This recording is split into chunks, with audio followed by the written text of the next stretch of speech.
Hi guys, তো আমি কালকে রাত্রে পনির রান্না করেছিলাম, ভাবছি তোমাদের সাথে শেয়ার করি। সবাই বলো হ্যাঁ কেমন লাগছে দেখতে। আমি ধরো রান্নার ভিডিও এখনও আপলোড করি নাই, তো জাস্ট ট্রাই করলাম একটা। একদম সিম্পলভাবে রান্না করেছিলাম আর খেতেও দারুণ হয়েছিল। সবাই বলেছে যে দারুণ হয়েছে। জাস্ট আলু দিয়ে রান্না করেছিলাম।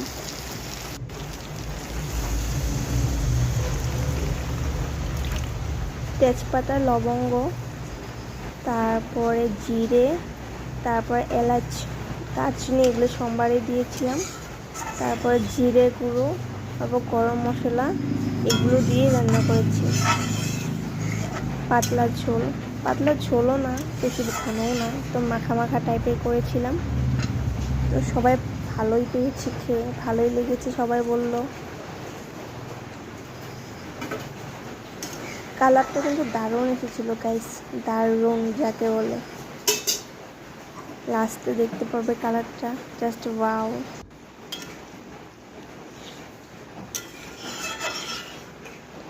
রান্না করে মানে যেরকম লাগে, খেতে যেরকম লাগুক বা না লাগুক, কিন্তু দেখলে যদি কালারটা ভালো হয় না, মনটা ভরে যায় সত্যি। এখানে আমি দিয়ে দিচ্ছি মশলা, সবজি মশলা, আর এখন দিচ্ছি গরম মশলা।